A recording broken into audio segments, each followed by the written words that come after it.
अस्सलाम वालेकुम नाजरीन, आप देख रहे हैं स्टेट क्राफ्ट और मैं हूं सैयद मुजम्मिल शाह।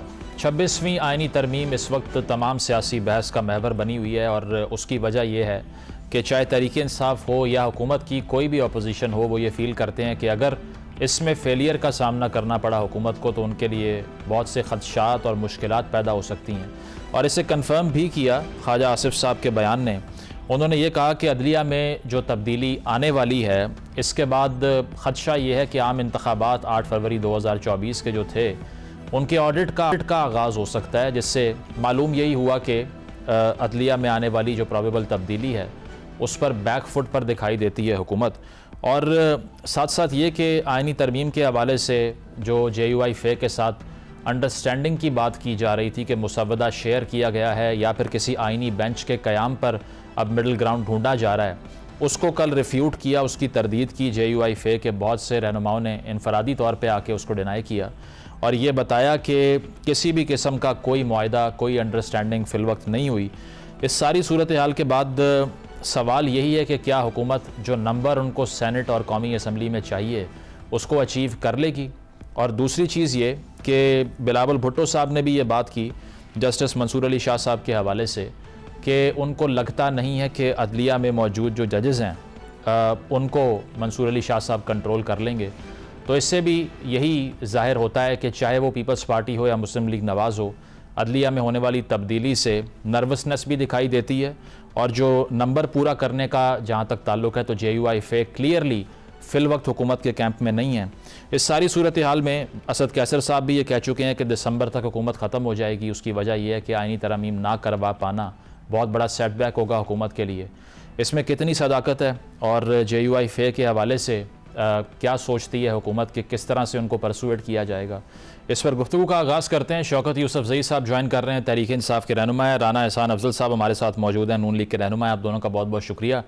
राना एहसान साहब, आपसे आगाज़ करना चाहूँगा। ख्वाजा आसिफ साहब ने जिस खदशे का इजहार कर दिया है कि अदलिया में जो तब्दीली आने जा रही है इससे आम इंतखाबात का ऑडिट भी शुरू हो सकता है, तो ये तो काफ़ी अब एपरेंट हो चुका है कि मुस्लिम लीग नवाज़ जो है वो ये सोचती है कि अगर इलेक्शन का कोई ऑडिट होता है तो मसाइल पैदा हो सकते हैं आपके लिए।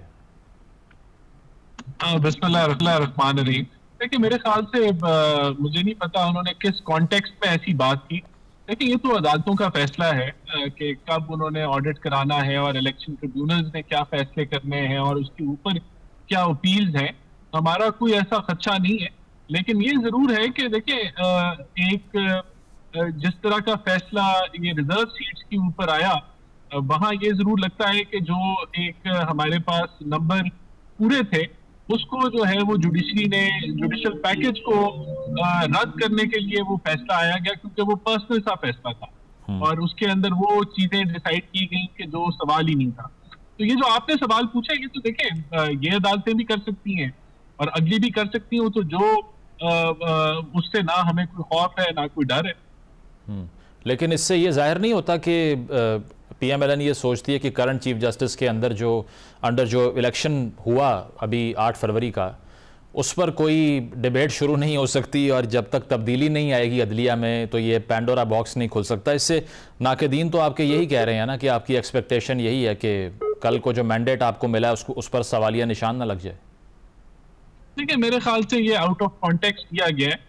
जो अदालतें अगर कोई इलेक्शन ट्रिब्यूनल के ऊपर कोई कार्रवाई करती हैं तो वो उनका राइट है कि वो करें। ये अदालतें उस पर प्रोसीड करें या अगली करें, ये उनका अपना डोमेन है, इससे हमारा कोई ऐसा कंसर्न नहीं है। ये अदालतें भी कर सकती हैं, अगली भी कर सकती हैं। अच्छा, तो ठीक। शौकत साहब, हमने देखा पाकिस्तान तहरीक इंसाफ ने पिछले कुछ दिनों में बिलखसूस अदलिया के हवाले से अपने खदशात का इजहार किया। उन्होंने कहा कि बिल बुलडोज किए गए पार्लियामान के अंदर, उसकी कोशिश की जा रही है। साथ साथ चीफ जस्टिस पर इल्ज़ामात लगाए। अब तो मुस्लिम लीग नवाज़ भी इन खदशात का इजहार कर रही है इलेक्शन से मुतल्लिक। तो अब आप अब भी यही सोचते हैं कि सिस्टम आपके अगेंस्ट बाइस्ड है और आपको इंसाफ नहीं मिल रहा? सिर्फ जो है ना, वो तो आपको पता है, वो कभी कभी उसके मुंह से सच भी निकल जाता है। और क्योंकि इनके अंदर एक खौफ तो है, ये कुछ करने जा रहे हैं, इनका एक ही मकसद है कि PTI को कैसे क्रश किया जाए। और पीटीआई की अक्सरियत को कैसे खत्म किया जाए। तो ये उनका सारा मोटिव इसी के इर्द गिर्द सारी तरामीम घूम फिर रही हैं और ये चाहते हैं कि किसी तौर पे पीटीआई जो है वो गवर्नमेंट में ना आए। लेकिन ये सारी चीजें बेमानी रह जाती हैं जब आप आवाम के पास जाते हैं, आवाम अपने आपको वोट करते हैं, उसके बाद फिर इनकी अहमियत खत्म हो जाती है। आप ये सारा सब कुछ जो तरामीम होती हैं, जो भी होता है, ये आपके पार्लियामेंट ही करती है ना। लेकिन इस हुकूमत के पास तो ना अक्सरियत है, ना ये जायज हुकूमत है। तो ये इतने बड़े आइन में जो तरमीम ला रही है ना, देखिए 1973 का आइन जो है उसमें कोई ऐसी अमेंडमेंट आ सकती है जिसमें सारे मुत्तफिक हो। अगर इसके अलावा कोई जाती मकासद के लिए अगर तामीम लेकर आएगा तो उससे आइन का हुलिया बिगड़ेगा। अभी ये जो जिस तरीके से ये पैकेज लेकर आ रहे थे, अगर ये सही होता तो मौलाना फजलुर रहमान साहब उसी वक्त कह देते कि हाँ जी ठीक है, लेकिन वो भी तो इस पे एतराज कर रहे हैं और सारे लोग कर रहे हैं। देखिए ये पैकेज जो है ये सिर्फ इस हुकूमत को बचाने के लिए और इन लोगों को तहफ़्फ़ुज़ देने के लिए, लेकिन सारी जिंदगी तो ना ही लोग रहेंगे हुकूमत में, ना हम अपोजिशन में रहेंगे। ये सारे ये तो एक सर्कल है, घूमता फिरता है। लेकिन आइन का हुलिया बिगाड़ा जाए, कि मतलब ये कि आप सुप्रीम कोर्ट की अहमियत को ही खत्म करने जा रहे हैं। एक और अदालत कायम कर पैरेलल भी नहीं, सारे इख्तियारात इनसे छीन जाएंगे, तो फिर क्या रह जाएगा। मतलब मुझे तो समझ नहीं आ रही। तो मौलाना साहब वाला मशवरा ठीक लग रहा है आपको कि आईनी बेंच बना दें, कोर्ट रहने दें? सर जी देखें, ये अदलिया का काम है ना कि वो सजेस्ट करे कि अगर उनके ऊपर बर्डन है तो वो बर्डन कैसे कम किया जा सकता है। अगर अदलिया समझती है कि उनके ऊपर बर्डन है तो बेशक फिर जो भी करना है। लेकिन इस वक्त जो है जितने वकला साहिबान हैं, देखिए अगर अदालतें ज्यादा होती हैं तो फायदा तो वकला को होता है, लेकिन अक्सरियती वकला जो इसके खिलाफ है, हम तो ज्यादा इसको नहीं समझते हैं, पॉलिटिकल लोग हैं। लेकिन ठीक है, वकला सजेस्ट करें कि जी किस तरह बेहतरी आ सकती है। ठीक, जजेस साहिबान बिल्कुल कहें कि जी किस तरह बेहतरी आ सकती है, आवाम को कैसे रिलीफ मिल सकता है, तो बिल्कुल करें। लेकिन जो इस वक्त हो रहा है ये तो सारा के सारा सिर्फ पीटीआई को कंट्रोल करने के लिए हो रहा है और ये चीज खतरनाक है। ठीक है राना इहसान साहब, मैं इससे पहले कि आईनी तरमीम पे मजीद बात करूं, आईजी इस्लामाबाद को कब हटा रहे हैं? गंडापुर साहब ने कहा ना किया तो धावा बोल देंगे दारुल हुकूमत पे एक बार फिर से। तो अब फिर से सब तैयार हो जाएं कि इंटरनेट बंद होगा, सड़कें बंद होंगी और क्लैशेज होंगे इस्लामाबाद के अंदर। देखिए आईजी इस्लामाबाद ने तो कोई ऐसा काम नहीं किया कि उनको हटाया जाए। ये जरूर है कि एक चीफ मिनिस्टर जो कि पूरे सूबे के चीफ मिनिस्टर होते हैं, वो असला बरदार होके उन्होंने इस्लामाबाद आए वो। और ये मैं समझता हूँ कि वैसे ही एक गलत कॉन्सेप्ट पीटीआई ने इंट्रोड्यूस कराया कि चीफ मिनिस्टर जो है सूबे के वो एहतजाज को लीड करें।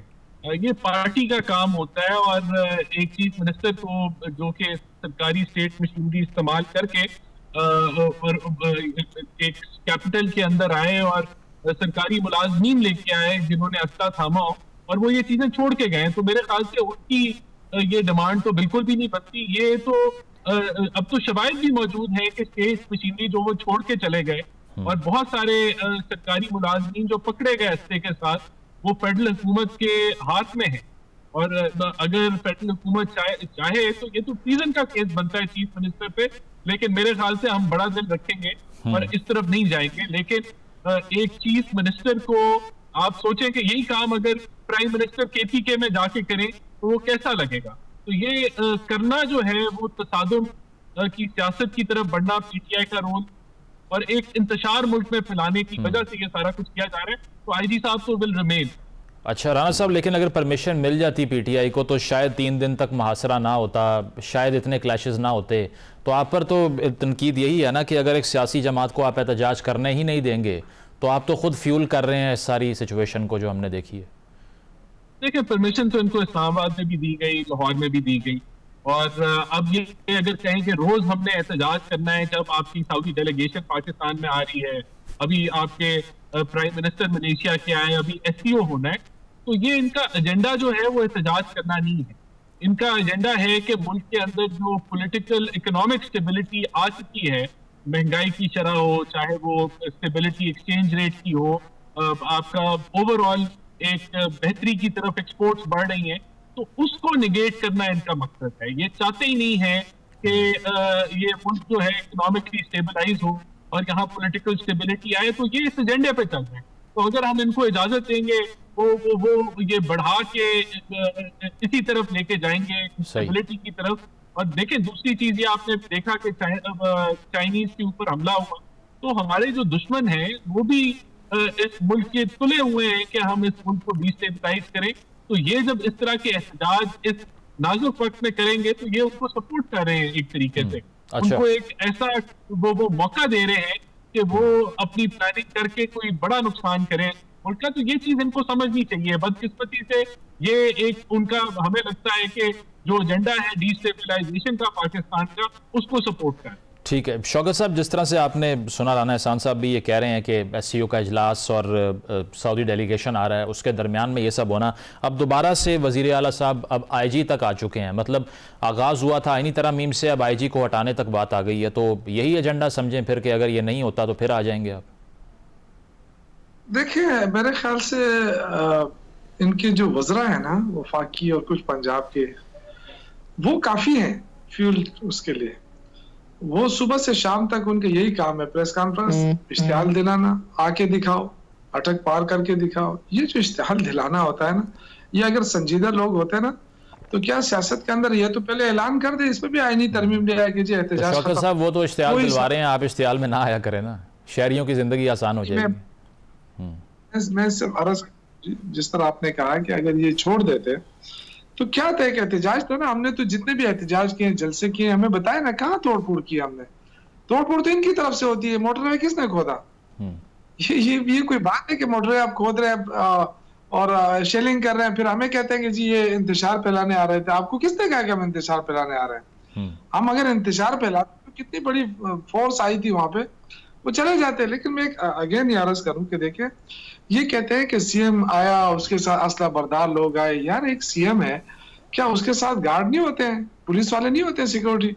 फिर मुझे ये बताएं, इनको शायद याद नहीं है, उस वक्त छोटे होंगे, कि बेनजीर भुट्टो जब प्राइम मिनिस्टर थी और वो लाहौर जाना चाहती थी, तो इनके जो चीफ मिनिस्टर थे नवाज शरीफ, उन्होंने कहा जी अगर ये एयरपोर्ट से बाहर आई तो इसको गिरफ्तार कर ले। एक प्राइम मिनिस्टर को, उनको वापस आना पाइए, आपको रिकॉर्ड पे मौजूद होगा कहीं।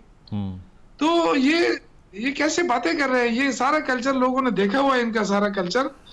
और या तो एहतजाज पे पाबंदी लग जाए, लगा दें जी कि सियासत खत्म और मार्शल लॉ है और कोई जमहूरियत नहीं है, नहीं। और तो करके बस अगर और जिस तरह गंडापुर साहब मुजाहिरीन को अकेला छोड़कर वापस चले गए, उससे आपके बयानिए को नुकसान नहीं पहुंचा?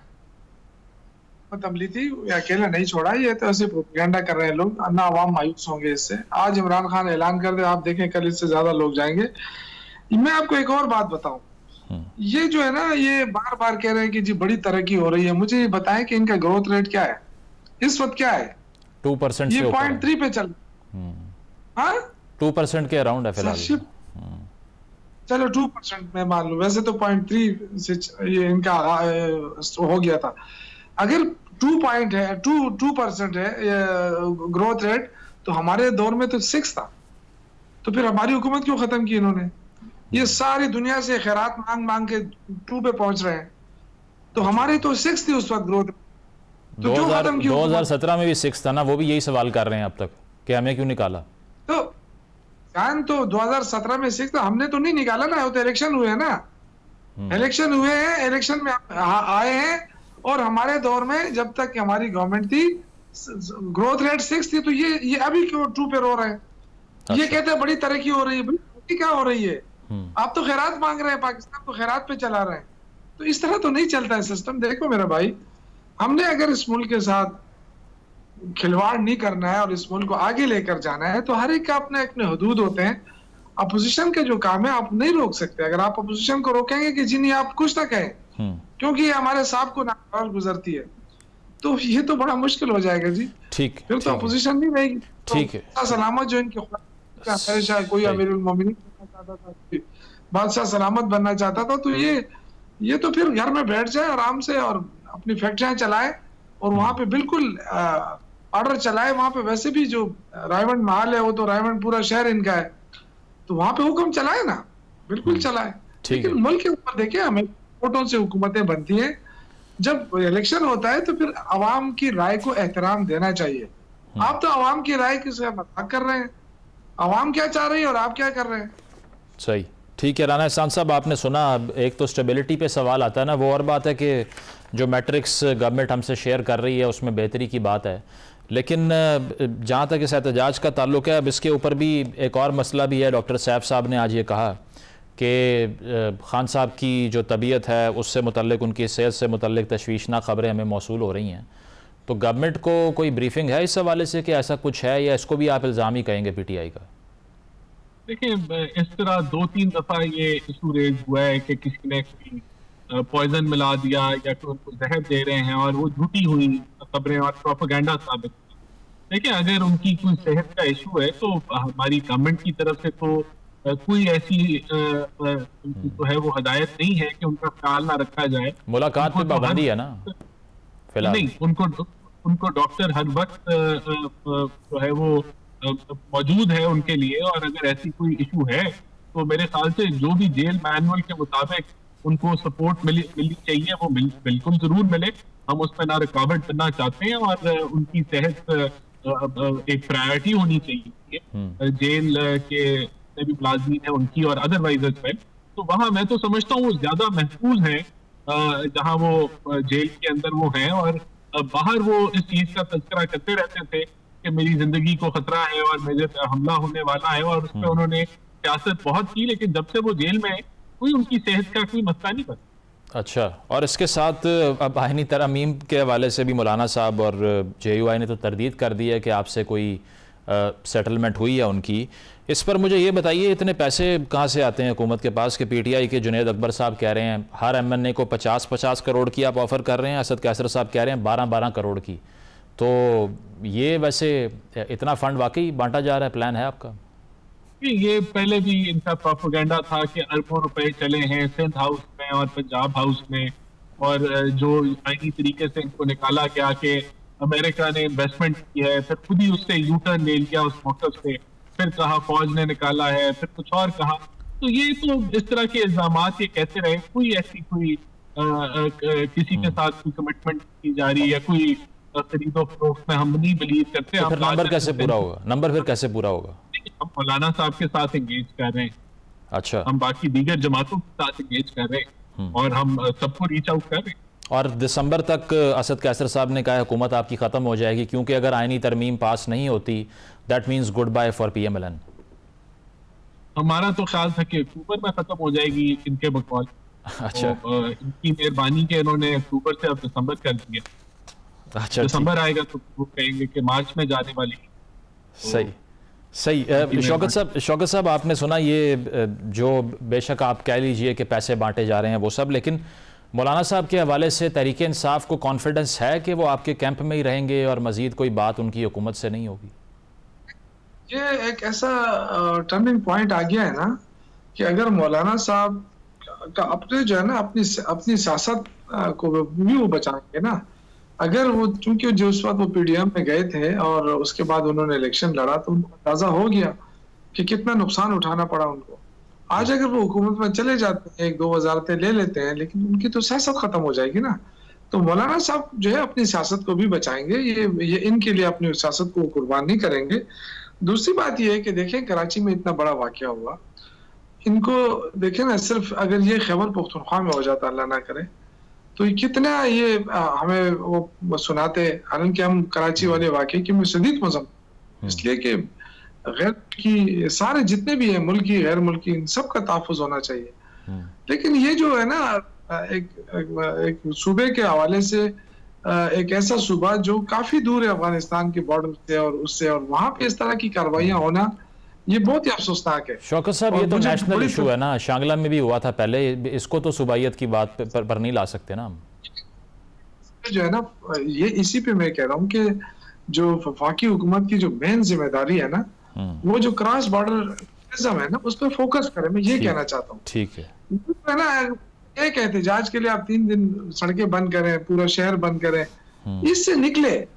एहतजाज क्या होता है? यहाँ पे एहतजाज लोग रोजाना करते हैं, तो एहतजाज का तो ये मकसद नहीं होता है कि आप बस हर बार जो है ना सड़कें बंद करें। अगर कोई जलसा करना चाहते हैं, हमने इनको ऑफर दिए, जलसा करते हैं, आ जाए, ठीक है, हम आपको पेशावर में भी देते हैं, सिक्योरिटी भी देते हैं और फैसिलिटेट भी करते हैं। लोग आप खुद लेकर, ठीक है, लोगों की लाने की मतलब तहरीक इंसाफ ये फील करती है कि अगर रोका ना जाए आपको तो ये सब क्लैशेस वगैरह नहीं होंगे जो होते हैं। बहुत बहुत शुक्रिया शौकत यूसुफजई साहब, राना एहसान साहब हमारे साथ थे। एक ब्रेक शामिल करेंगे, ब्रेक के बाद वापस आते हैं। Stay with us. Welcome back नाज़रीन। तहरीक इंसाफ की अगर बात की जाए तो वो जब से इंतखाबात हुए हैं वो इस करंट गवर्नमेंट के मैंडेट को क्वेश्चन करती है। बहुत से लोग ऐसे भी हैं जो कि मुतालबा करते हैं कि री इलेक्शन होना चाहिए। इस सारी सूरत हाल में सूबे और वफाक के दरमियान जो कन्फ्रंटेशन है उस पर आगे क्या हो सकता है? क्या पॉलिटिकल टेम्परेचर कम करने के लिए कोई सियासतदान या कोई सियासी एंटिटीज़ ऐसी हैं जो इंटरवीन करके कोई अंडरस्टैंडिंग करवा सकें इस हुकूमत की और अपोजिशन के दरमियान? इस पर गुफ्तगू का आगाज़ करते हैं। मोहम्मद अली दुरानी साहब हमें ज्वाइन कर रहे हैं, साबिक वफाकी वज़ीर हैं, सीनियर पॉलिटिशियन हैं। बहुत बहुत शुक्रिया दुरानी साहब आपके वक्त का। बताइएगा, लास्ट वीकेंड पर जो सब कुछ हुआ, आवाम में भी एक तशवीश है। उसकी वजह यह है कि जब भी तहरीक इंसाफ और हुकूमत के दरमियान ये क्लैशेस होते हैं, कोलैटरल डैमेज आवाम बनते हैं, कारोबार मुतासर होता है, अमन व अमान मुतासर होता है। इसका हल क्या समझते हैं, क्या हो सकता है? गंडापुर साहब अब कह रहे हैं IG इस्लामाबाद को हटा दें, अदरवाइज़ फिर से धावा बोल देंगे दारुल हुकूमत पे। हुकूमत भी हाई हैंडेडनेस से डील करती है, कंटेनर लग जाते हैं, पुलिस फोर्स डिप्लॉय हो जाती है। सलूशन क्या है इस सारी कन्फ्रंटेशन का?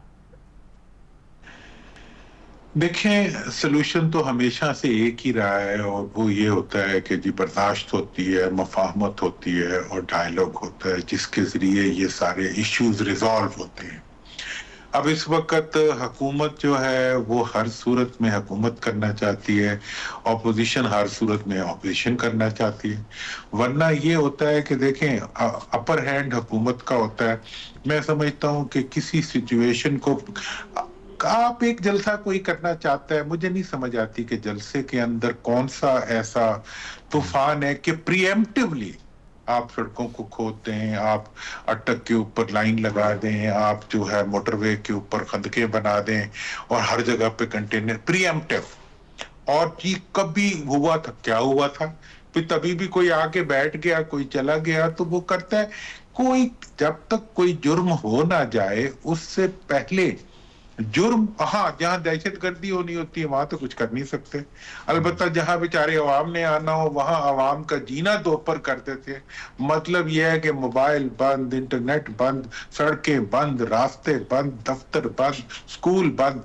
अब ये कौन सी गवर्नेंस है और ये कौन सा तरीका है गवर्नेंस का? दुरानी साहब, लेकिन वो कहते हैं ना, वो कहते हैं कि आप अगर सरकारी वसाइल यूज़ करेंगे, आप अपने पुलिस वाले ले आएंगे, अपनी फायर ब्रिगेड्स ले आएंगे, और अगर आप अपने सारे सरकारी मसल का इस्तेमाल करेंगे तो फिर यही जवाब मिलेगा। आप अफगान सिटीजन्स को यूज़ कर रहे हैं, वो ये यूज़ करते हैं। देखें, ये यूज़ कर रहे हैं तो उसको प्रूव करें। अभी तक तो 9 तारीख का मामला सेटल नहीं हुआ, आगे चल पड़े हैं। भाई, आप जो एक्विजिशंस करते हैं उसको अदालतों में प्रूव करें और अवाम को सामने एक्सपोज करें उन लोगों को। देखें, आप जो सरकारी यूज कर रहे हैं वसाइल, मैं आपको 4 ऐसे विजिट्स बना देता हूं जो हमने बचपन में देखे थे या अपनी जवानी में देखे थे। जब मियां साहब चीफ मिनिस्टर थे तो वो KPK आते थे तो सरकारी वसाइल के साथ आते थे। मतलब ये कोई बात नहीं है कि जी ये आ गया, ये आ गया। भाई, आप क्यों, आपने कंटेनर किस लिए रखे हुए हैं? आप सरकारी वसाइल, क्या पंजाब के और मरकज के सरकारी वसाइल नहीं है? मतलब मेरी रास्ता रोक देना आपका इस्तेहकाक है? क्या मुझे बात ना करने देना आपका इस्तेहकाक है?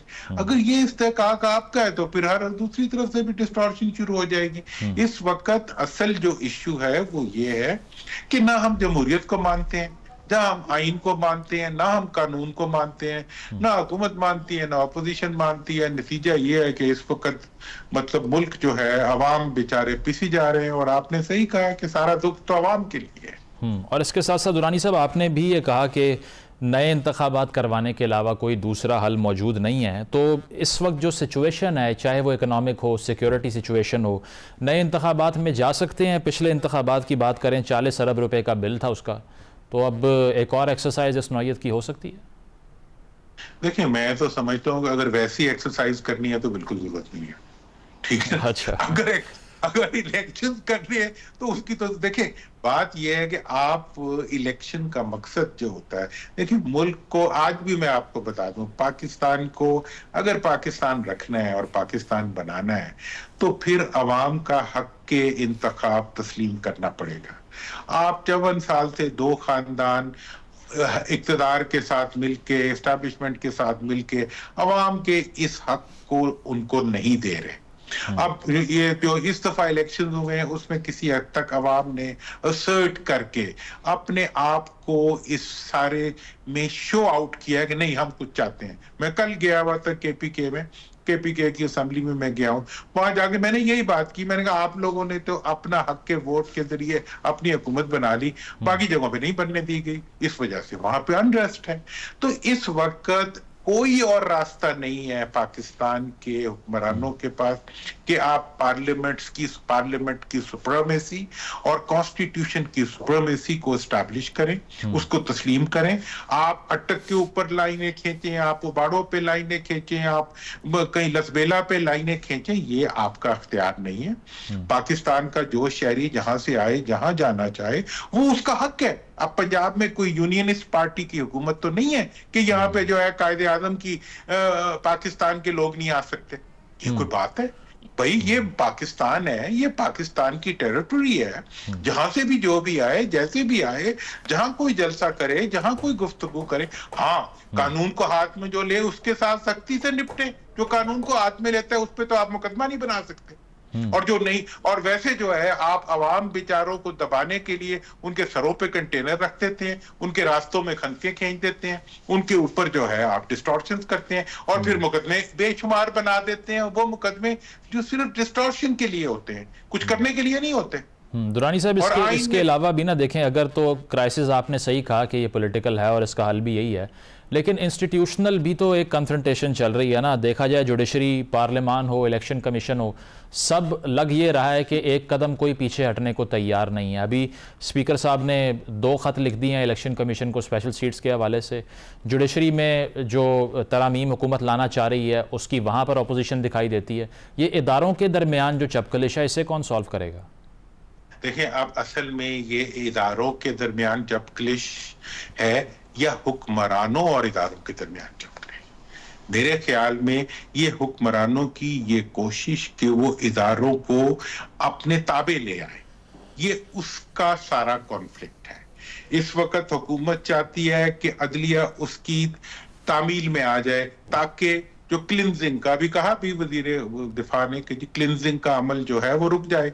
मतलब यह है कि अगर वो कमीशंस नहीं बनेंगे, इलेक्टोरल जो कंप्लेंट्स हैं उनको एड्रेस नहीं किया जाएगा और उनके एड्रेस होने के खौफ से आप आइन को अतल फसल करना शुरू कर देंगे।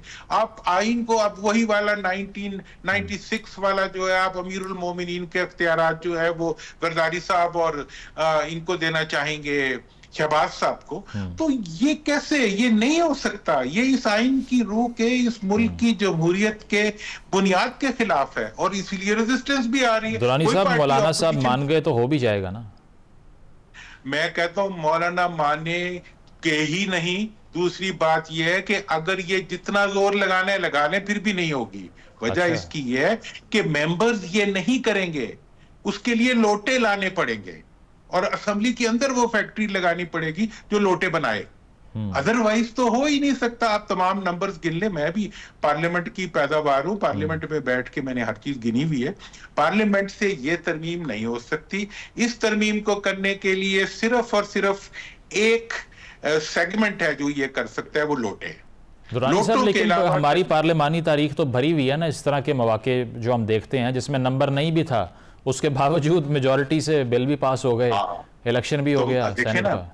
वो आपने वो सफर गुजर आए, तारीख के पहिए को आप पीछे नहीं मोड़ सकते। वो लोटों के सफर से निकल के ही तो आपने मौजूदा आइन कानून साजी की थी और ये नया निजाम बनाया था। अदलिया का निजाम जो है वो इवॉल्व होके यहाँ तक पहुंचा है ना। इसी तरह पार्लियामेंट के अंदर भी इवॉल्व होके ये तमाम तरामीम ही हुई जिनके नतीजे में लोटे बनना मुश्किल से मुश्किल होता गया। आज क्यों नहीं कोई पार्टी साथ आ रही इनके? वजह इसकी यह है कि इस वक्त कोई हुकूमत के पास कोई कीमत नहीं है जो किसी भी पार्टी या किसी मेंबर को दे सके। हुकूमत के पास सिर्फ स्याही है। अच्छा। जो भी इनके साथ जाएगा उसके मुंह के ऊपर वो स्याही गिर जाएगी। प्रोग्राम में एक ब्रेक शामिल करते हैं, ब्रेक के बाद वापस आएंगे। Stay with us. Welcome back नाज़रीन, गुफ्तगू के सिलसिले को आगे बढ़ाते हैं। दुरानी साहब, दो स्टेटमेंट्स हैं जिस पे आपका मैं कमेंट चाहूँगा। पहली है बिलावल भुट्टो साहब की तरफ से, उन्होंने कहा कि मंसूर अली शाह साहब के हवाले से उनको खदशा है कि उनको एतमाद नहीं है कि मंसूर अली शाह साहब जजेस को कंट्रोल कर सकेंगे। और दूसरा, ख्वाजा आसिफ साहब ने कहा कि हो सकता है मंसूर अली शाह साहब के आने के बाद इलेक्शन ऑडिट शुरू हो जाए। तो ये दोनों जो खदशात हैं ये क्या जाहिर कर रहे हैं कि कॉन्फिडेंस नहीं है हुकूमत को जुडिशरी में आने वाले चेंज से जो आ रहा है? देखें, इससे एक बात तो ये जाहिर होती है कि ये बयान देने वाले दोनों हजरात का बचपना, नापुख्तगी और गैर सियासी जहन की आईनादार है। इसका मतलब यह है कि ना वो आइन को जानते हैं, ना सियासत को जानते हैं, ना जमहूरियत को जानते हैं। ये खौफजदा लोगों की, ये खौफजदा उन बच्चों की स्टेटमेंट है जो अपना खिलौना छिन जाने के खौफ से इस किस्म के बयान आते हैं। अच्छा, बिल्कुल। अब देखिए ना, बिलावल साहब का जो बयान है वो देने के काबिल है, और जो ख्वाजा साहब का बयान है वो तो बुजुर्ग हैं। क्या वो ऑडिट से डर रहे हैं? और वो किसी जज की कॉम्पिटेंस को, जो 4 साल जो है वो एक हाई कोर्ट का चीफ जस्टिस रह चुके हुए हैं, जिनका तालीमी कैरियर जो है वो शायद बिलावल के बुजुर्गों से भी बेहतर हो, और वो जो है वो उसके बारे में उसकी परफॉर्मेंस और उसकी कैपेबिलिटीज को, the most incompetent politician of Pakistan, he is trying to explain कि जी है कि नहीं है।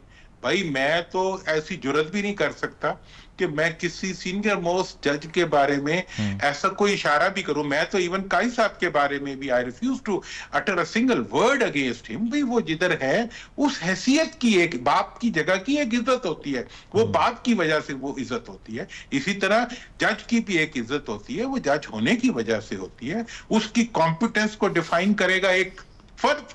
और दूसरी तरफ यह है कि जी ऑडिट शुरू हो जाएगा।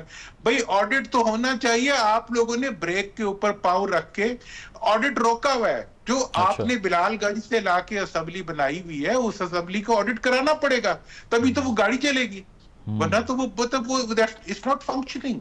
तो इसलिए मैं इन दोनों स्टेटमेंट्स को इंतहाई गैर जिम्मेदाराना, नापुख्ता और गैर जमहूरी जहन की आईनादार समझता हूं। और मुझे अफसोस होता है कि मेरे अपने ही, मतलब हमारे अपने बड़ों के बच्चे हैं वो हमारे, और ख्वाजा साहब तो हमारे अपने मतलब बुजुर्ग हैं, भाई हैं बड़े, लेकिन इस किस्म की स्टेटमेंट्स देख के मैं फिर समझता हूँ कि पता नहीं हमारे मुल्क में कोई खामी है या अवाम में कोई खामी है, या पता नहीं हमारे अंदर ही होगी कोई खामी। इसके अलावा गंडापुर साहब कंट्रोवर्सी का मरकज रहते हैं आजकल, और उनको लेकर भी जिस तरह मोहम्मद जुबैर साहब ने भी कहा डबल गेम खेल रहे हैं। पीटीआई के अपने कुछ लोग फील करते हैं कि वो लोगों को सड़क पे अकेला छोड़ के चले गए, बाद में नमूदार हो गए अगले दिन। आपको लगता है कि एक सूबे का चीफ मिनिस्टर अगर बजाते खुद इस तरह की मार्चेस को लीड करता रहेगा तो मसाइल किसने हल करने हैं जो वहाँ पर अंबार लगा हुआ है जिनका? ये आपका देखें जी, इसके बारे में बहुत बात हो भी रही है, हो भी सकती है, लेकिन जहां तक वो सारा ताल्लुक है इस पूरे मामले का गंडापुर साहब का यहाँ आना, वो समझते हैं कि जी इसका उनका एक आईनी कानूनी हक था कि वो यहाँ आके एक प्रोटेस्ट रजिस्टर कराते। वो कर भी सकते हैं, माजी में भी चीफ मिनिस्टर्स करते रहे, वो भी कर सकते थे। दूसरी बात यह है कि जहां तक उनके आने जाने की जो कंट्रोवर्सी बनी हुई है उसमें लोग और टीवी पे, सोशल मीडिया पे बहुत बात हो रही है, लेकिन मेरे सामने 2 स्टेटमेंट्स हैं। एक इंटीरियर मिनिस्टर की स्टेटमेंट है और एक गंडापुर साहब की स्टेटमेंट है। दोनों स्टेटमेंट्स एक सी है। इंटीरियर मिनिस्टर कह रहे हैं कि वो हमारे पास नहीं है, और गंडापुर साहब भी कह रहे हैं कि मैं उनके पास नहीं था। वो कह रहे हैं कि जी मैं घूम फिर के छुप छुपा के यहाँ से आ गया हूँ, ये कह रहे थे कि वो छुपे हुए हैं। तो मेरा लड़का लड़की राजी तो क्या करेगा काजी? मतलब ये है कि हुकूमत भी वही बात कर रही है जो गंडापुर साहब कर रहे हैं। बाकी स्पेकुलेशन है वो जितनी मर्जी कर ले, I don't believe in speculation. सही, मैं तो फैक्ट्स पे और स्टेटमेंट्स पे बात कर। आखिरी सवाल कौम परस्त रहनुमाओं के हवाले से है। अख्तर मेंगल साहब ने इस्तीफा दिया और उसके बाद हुकूमत पर अब ये भी कुछ लोग तनकीद कर रहे हैं कि जिस तरह से PTM को पर क्रैकडाउन हो रहा है ये तरीक़ाकार ठीक नहीं है। आपको लगता है कि अप्रोच पेरिफेरीज़ में होने वाली जो डेवलपमेंट्स हैं उनको डील करने की ठीक है हुकूमत की? देखिए जी, मेरा तो इसके बारे में बिल्कुल क्लियर ओपिनियन। मैं किसी कन्फ्रंटेशन के इस वक्त पाकिस्तान को मुताबिल नहीं समझता। सही। मैं समझता हूं कि इस वक्त जितने भी हमारे इश्यूज हैं उनको हम डायलॉग के जरिए रिजॉल्व कर सकते हैं। इस वक्त हमारी इकोनॉमी से लेके, हमारा लॉ एंड ऑर्डर से लेके, हमारे तमाम गवर्नेंस के इश्यूज जो हैं वो सारे के सारे पॉलिटिकल रिकंसिलिएशन और पॉलिटिकल स्टेबिलिटी मांगते हैं। Let's go for that. कल मैं गया था असेंबली में KPK की, मैंने वहां जाके स्पीकर साहब थे, कैबिनेट थी, तमाम मेंबरान थे। मैंने उन्हें कहा यार मैं तो पंजाब से आया हूं और इसलिए आया हूं ताकि मुफाहमत और यकजहती का मैसेज दे सकूं। मैं यहाँ पढ़ता रहा हूं। मैं बहावलपुर से यहाँ आया था, दोबारा आया हूं ये कहने के लिए कि यार हमें कोई तकसीम नहीं कर सकता। कायदे आजम का पाकिस्तान जो फाटा से शुरू हुआ था बनना, उन्होंने वहां से वो सारी मूवमेंट शुरू की थी और पूरा मुल्क बना था। उसको कोई लाइनें लगा के और खंदके खोद के तकसीम आंसू गैस के जरिए पाकिस्तान को तकसीम नहीं किया जाए। मतलब बिल्कुल पॉलिटिकल रिकंसिलिएशन से मसाइल हल होने चाहिए। बहुत बहुत शुक्रिया दुरानी साहब हमारे साथ मौजूद थे। एक ब्रेक करेंगे, ब्रेक के बाद वापस आते हैं। Stay with us. नाज़रीन, प्रोग्राम आपने मुलाहिज़ा किया, फीडबैक ज़रूर दीजिएगा। इजाज़त दीजिए, अल्लाह हाफ़िज़।